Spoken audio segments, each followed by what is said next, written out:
Buenos nachos, amigos, and welcome to another fantastic episode of Record Breakers, a podcast where a group of friends sit around and share music with each other and share their thoughts with each other in the air of community and friendship and love.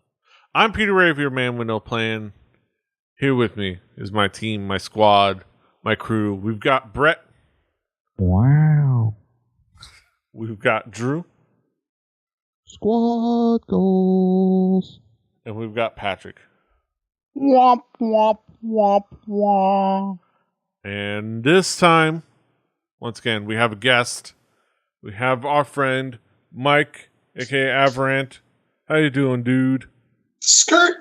I didn't have a sound prepared. We're here to talk about music. And, of course, our guest, as is tradition, has brought forth an album. Mike, what do you got for us this week? I have Hot Snakes, Automatic Midnight. Yes. This is an interesting album to talk about. Let's talk about some expectations. I'll go with Brett. Brett, what were your expectations coming into this album? Well, I wasn't aware. I did not recognize the band by the name, but after listening, I do remember having one of these songs in the rotation at the store where I peddled musical instruments. But I had really no idea what I was getting into. Patrick, what were your expectations coming into this album? I was somehow unaware of this, despite the fact it's adjacent to several bands I listened to in a whole corner of music and time of music I really liked. But I was young and stupid and did not really have good internet when this album came out, so I was not yet aware of it. Mm-hmm. And Drew, what were your expectations coming into this album? Well, knowing who was bringing it helped. I was expecting some punk rock. I was expecting it to be a little loud, a little brash at points, but I was expecting some punk rock. And we'll get into whether I was correct or not in a little bit. But suffice it to say, again, Drew has things to say. Other than that, I had no idea what I was getting into, and I should have. Yeah. I didn't have much of an idea of, I think I had some ideas, but that didn't quite line up with what ended up happening. But I wasn't quite sure what we were getting into with this album. But yeah, let's talk about it musically. Well, Mike, how would you describe this album musically? Loud. Actually, the one thing I heard somebody describe it as at one point that I really liked is sinister. Like a lot of the chord sounds give it kind of a darker edge to them, even though when it's just kind of just straightforwardish rock and roll to a certain point, there's still a lot of just what feels like a pent up darker emotion behind it than just what it is. Yeah. Yeah, it is definitely loud and brash. I definitely apply. Brett, how would you describe this album musically? I mean, it's turn of the millennium lo-fi and kind of genre melding. Like you can definitely see the punk rock and the grunge influences. They also have a sound that is still around today in a lot of lo-fi garage and indie bands. By lo-fi, it's not necessarily everything is clipping, and it's not like a late 70s Misfits album. It's intelligible. It just isn't like grown in a lab, everything meticulously polished. There's room noise, and the dynamics aren't like what they have now, and every music, everything sounds like a pop song. It's very mixed differently and on major label releases, and this is very it is not as it's not a wall of sound. There are some parts that are very uncannily reminiscent of like some of the soon to follow indie rock bands, and the vocals sometimes sounded like I was listening to a Descendants record from 1984. But it's period. It's very period correct for around the. I mean, this is an album from a while ago, and the stuff tends to hold up pretty well. There's no real musical gymnastics going on, but it's like it's an album that's got plenty of groove, and you can follow along pretty well, even at just casual listens. It's very inoffensive. The spring of the album, somebody picks up a spring reverb tank and they shake it on a certain song, and it's a metallic-y. If you've ever dropped a guitar amp that has a reverb tank, you know that sound, and they use it to good effect. Yeah. Patrick, how would you describe this album musically? So for me, like I'm a big fan of early 2000s post-hardcore, specifically Glassjaw and Blood Brothers, and somehow not At the Drive-In. I'm the one weirdo, but I also really like. I'm the one. I'm the one. I'll yell at you later for being wrong. I'm not into At the Drive-In. I'm not into Mars Volta. I don't know why. Just it never. You did like it for me. Glassjaw? God, go on. Okay. But I'm also into this other corner of music also conveniently called post-hardcore, that is like bands like Shellac and Fugazi and Slint, which are more, they love their dissonance. And this to me is the missing link between the two. It has the sort of like lack of polish and lack of, like it's very much like DIY punk kind of ethos of the early, like of late 80s or like mid 80s, late 80s, early 90s post-hardcore, but then like it's like a punk edge, more like the newer stuff, and the vocals sound kind of like the Dead Boys, but in like the best way possible, like really roots punk music. But I don't feel like it's trying to be an old school punk record. There's definitely more going on to it than just that. So interestingly enough, like the first place I ever heard them was there was a website called Transmission 3000. They used to be able to download like live shows for it, and it had like Shellac, Slint, all those bands you just mentioned, and At the Drive-In's like live stuff on there. Mm-hmm. It was like all those and Hot Snakes. Nice. Drew. At the Drive-In, band that's better than Glassjaw. How would you describe the album music? I will fight you. I am uninformed, but I am behind you 100%, Drew. So the first, let me actually get into the mic. The first thing to me that hit was sort of the frantic energy of it all. There is just like it hits you over the head from the beginning to end, and I can appreciate that in some punk rock. And then as I sat down to it, I kept thinking to myself, wow, for some reason, this is reminding me a lot of a band that I really enjoy.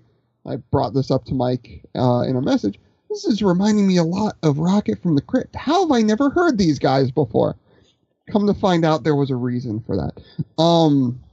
But in that, unlike Rocket from the Crypt, this is much more a controlled chaos. And why I say that is, like, it sounds frantic, it sounds insane at parts, but it's all melding in really, really well. Like, there's a really, really well thought out point to it. The guitar at points is distorted to the point of not sounding like a guitar to cool effects. The drums just end up being really simple because it's a punk record. I always say, like, I don't like the guttural screams.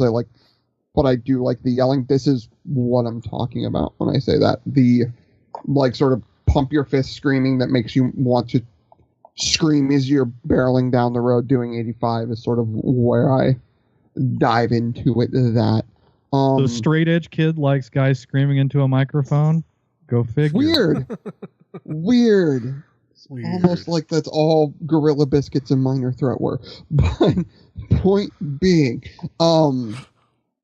there's just points where, like, the bass tone in it gets these, like, really crazy, brilliant moments.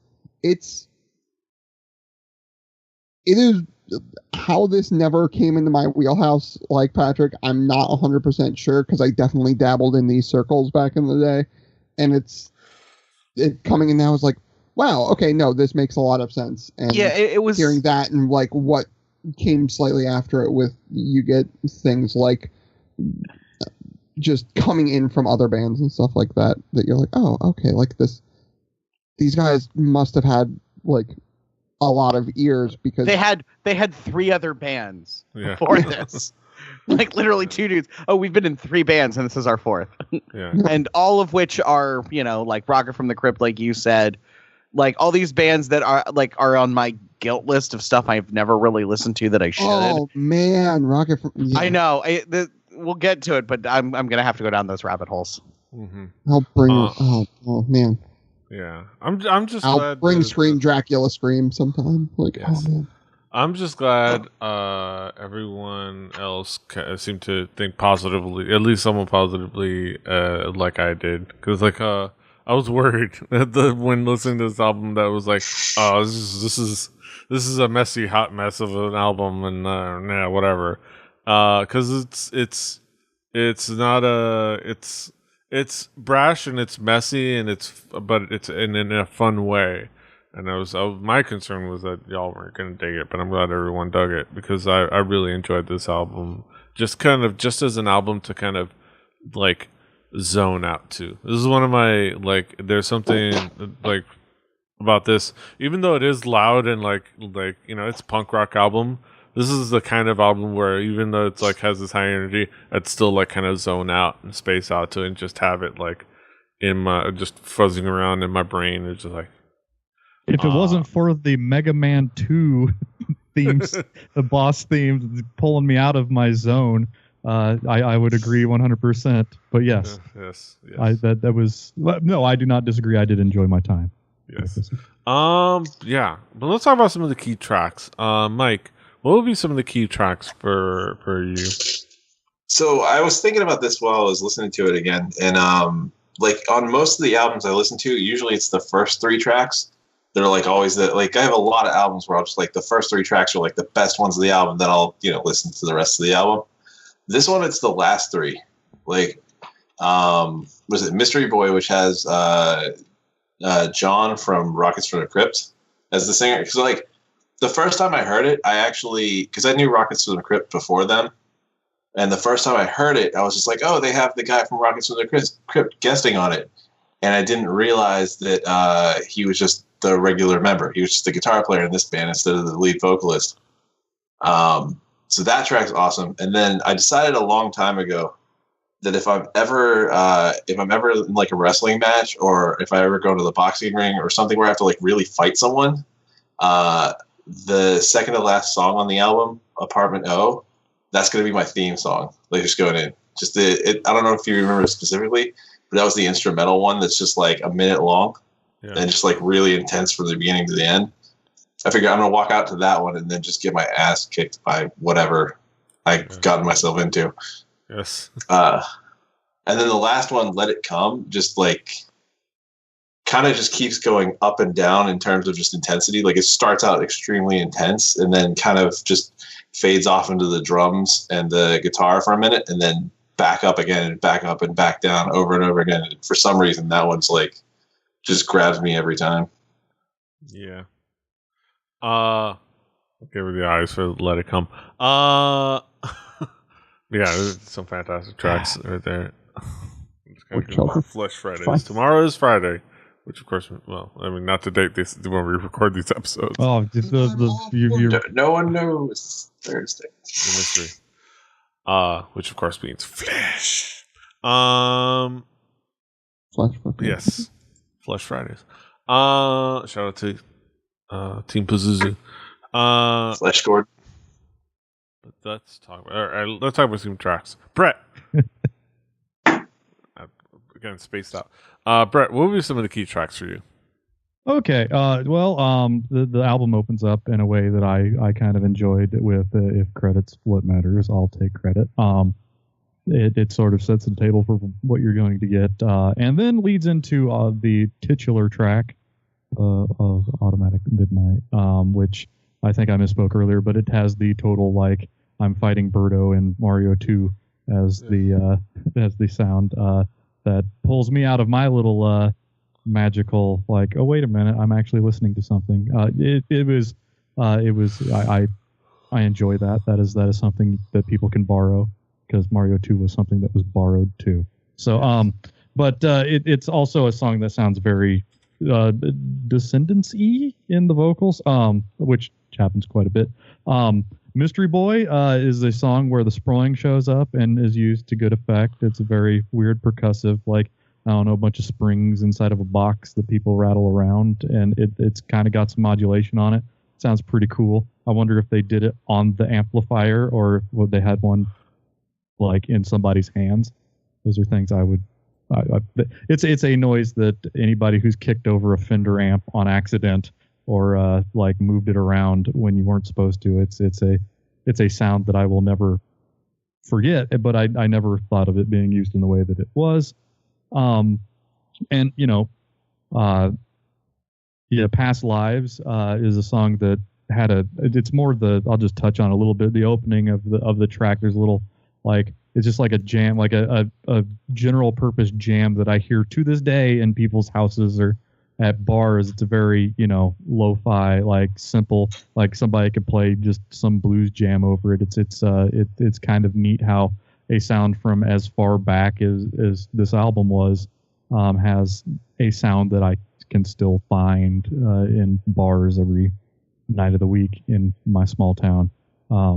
So there's a somewhat timeless quality. I don't know if it's almost 18 years or so. So it's kind of odd that is a sound that is very digestible today when this album is old enough to vote almost. So, Patrick, what would be some of the key tracks for you? Title track, Automatic Midnight. This sounded like time transported Dead Boys. Like in a really, really good way. And if you don't know who the Dead Boys are, they're like a early punk band. They did a really cool song called Sonic Reducer. Go listen to it. It's cool. But like the vocals are very much that. I don't want to call this whole album like throwback old school punk, because it isn't. It has a lot more going for it in terms of the quality of the songwriting and how good at playing their instruments they are in a way that most of those early punk bands were not. But it definitely has some of its roots in like the late 70s, first wave of punk music. Sultan City. This song is driven by drums, and that is a thing that I will always perk up for.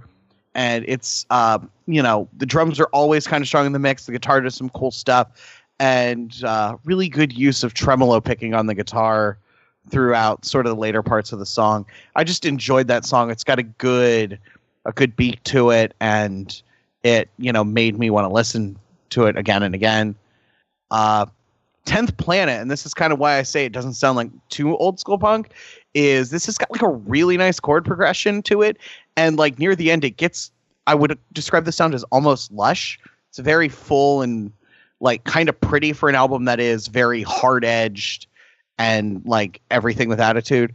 And then Mystery Boy, you get like the vocals changed around because you got a different guy singing, but it's like at its core, it's just a really well composed rock song. But there's an interplay between the guitar melody and the vocal melody on the chorus that like really, really works well, and you end up with a really cool song. And I like when you have a band where you got more than one person that can front and do lead vocals. It is fun once in a while to flip that script around and have more than one vocal sound on a record, and I like that they did a little of that here.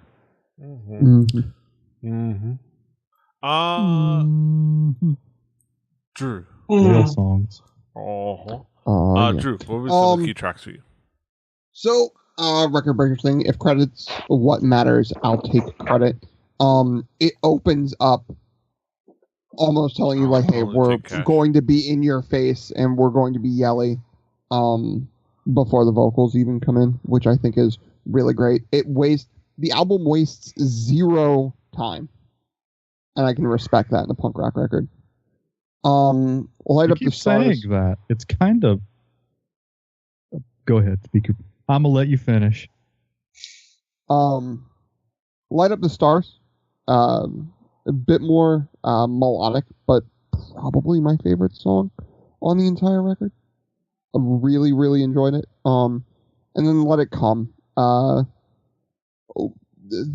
weird layering at the beginning, the almost like horror movie tonal shifts in the guitar, and then the bottom dropping out was just a really cool way to build that song. I think it's a brilliant end to the album, even though there's the weird secret track, which is in this day and age doesn't work anymore because you see it coming a mile away. But that being said, though, I think that as a song, that ending was really, really solid. Yeah, I think I want to give a shout out, an honorary mention, to 10th Planet, for reminding us that there was a time when we thought Pluto was a planet. Yeah. It's not that Pluto doesn't exist anymore. It just doesn't quite qualify as what we have, defined a planet to be. There's a reason for it. It's Shut not up. about the It's a 10th dwarf planet planet. gems that will It teach is a you dwarf jujitsu. planet. I wonder if Pour they one out played for as Pluto. Ninth Planet now. Yeah. They're gonna have to retroactively redesign reprint those CD jackets. Maybe hand out some reprints. Now call it Nice Planet. They're like a couple months off a re-release, so Yeah. we'll see. But yeah, let's bring it back around the horn. Talk about some conclusive thoughts. Brett, what would be your conclusion about this album? I mean, I enjoyed my time with this album. This was a very easy album to sit and listen through. It's not an album that's going to knock anybody on their ass and be like, wow, like, it's no Hulk rules. But it's definitely a good listen and something that is, you can put on. It's inoffensive to those around you. It's got a beat. It's not noise. There's a lot of good going on in here. It gets my Brett Hibbard's Good Housekeeping cat fancy seal of approval. Patrick, what would be your conclusion on this album as a whole? This is an album that rewards you for listening to it a couple of times, I think. The first time I was like, it's just shitty punk music. And then I listened to it more and I'm like, oh, no, there's so much more here. And about listen 3 or 4, I'm starting to really put this in sort of the taxonomy of punk rock music. And I'm a weirdo who likes connecting the dots between things and seeing how genres evolve. It's just a dumb thing my weirdly academic brain does sometimes. And this connected lines that I had not previously connected, and that for that I appreciated it. And I am gonna have to go down the rabbit hole of Rocket from the Crypt and Drive Like Jehu and everything. It's time now. I know I have to. I enjoyed this enough that I'm like, okay, what else have these guys done? And apparently it's literally 3 other bands worth of material. Yes. Drew, what would be your conclusion on this album as a whole?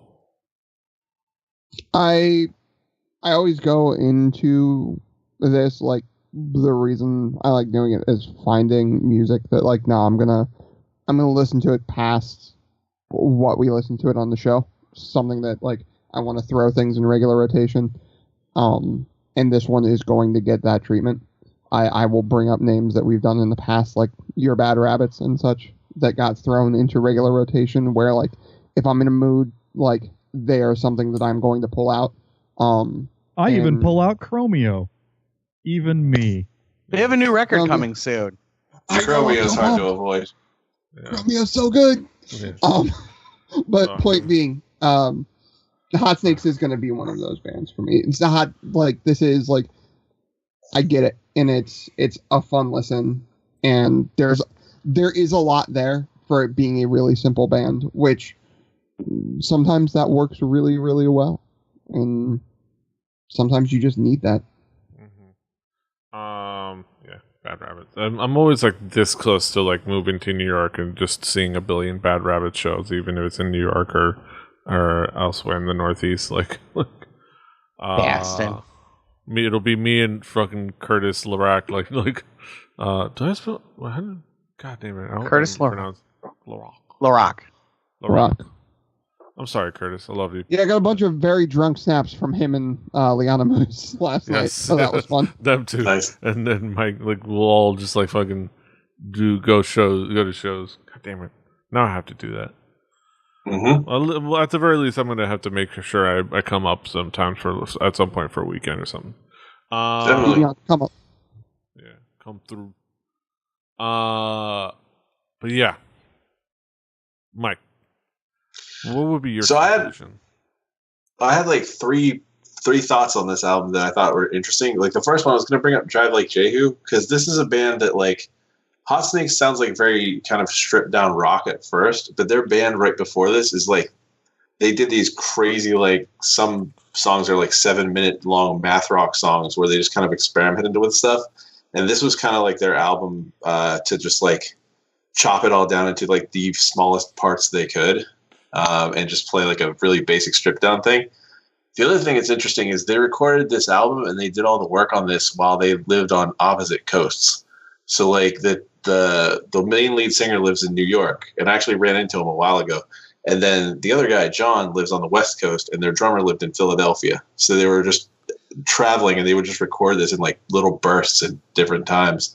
And they would just do like little quick tours whenever John was on break from Rockets from the Crypt. And the other thing is more guitar based. And I thought it was a cool idea that I'd never really thought of. But the way John plays his guitar is he has both pickups split out the back of his guitar, going out 2 cables to 2 separate half stacks.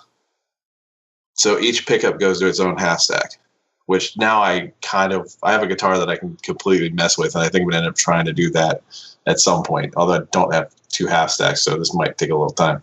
Yeah. First, you're going to have to afford an extra half stack. It's always been one of those things I've been trying to like chase that tone, like the old Smashing Pumpkins stuff, where it's just super loud and kind of. I mean, he sold all of his. He sold a pile of his gear on Reverb a couple of months ago. If you had $1 million, you could have literally bought the tone. Yeah. If you had $1 million, could also buy a fur coat. But also, as someone who at least once a year tries to figure out in Guitar Rig how to make Bob Mould tone, I know what you're doing. I get it. I appreciate the 3 of us tried to slam in references all at the same time. We're all a bunch of idiots. We're all fucking dorks. And that's why this podcast works. Yes. This album is really cool. Works. I mean, yeah. This is a work. This is a work. Yeah. So shoot, brother. Yes. This is fun. This is a fun album. So, and this is cool. So, that concludes the thoughts on this album. We go into the main event of the evening. We get into our haiku reviews. Let's get to it. Brett, what is your haiku? Simple rock and roll. Not bad for a side project. Hot takes on Hot Snakes. Mm-hmm. Nice. Drew, what is your haiku? Oh, wait, no, Patrick, what is your haiku? I'm gonna save Drew for a second. Patrick. Classic punk rock roots. Link's eras of post-hardcore really grew on me. Yes. All right, I'm gonna do my haiku now. Hardcore fuzzy crunch. Great for me to space out to. A fun mess of sounds. Drew, what is your haiku? Thank you for coming. Giving me a big surprise. Now, in rotation. Mike, what is your haiku? So I saved a revelation that took me a little bit of time to realize for my haiku. So, starting now. Lastly, did you know Hot Snakes is really slang for a big pile of shit?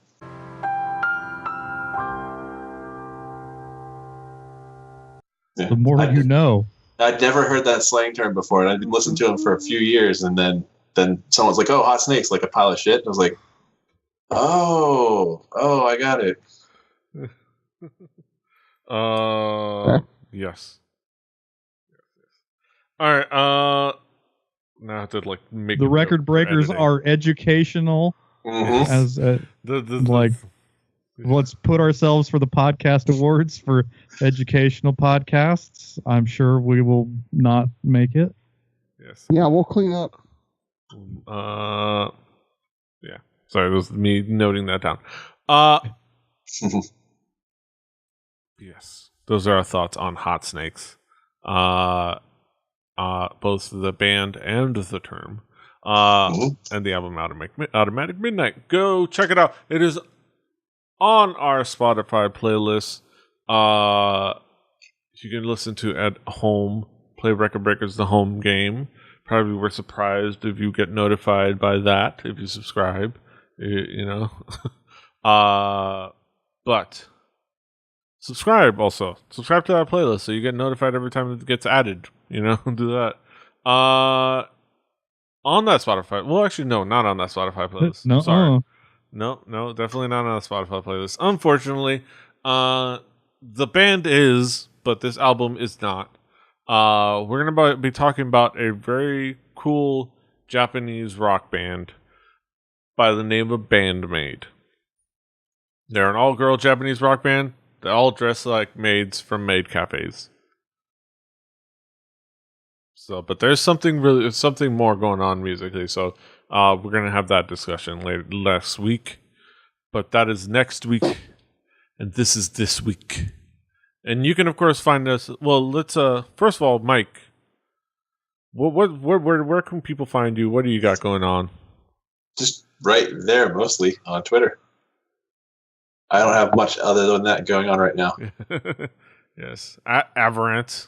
Poking my @ symbol right in the. Yes, right in the Right in at. the Okay. Right in the hat. Poke me in the at. Stinker finger in my at. He's at Avarant. Avarant. I can't reach it. And you can, of course, find us all over the internet.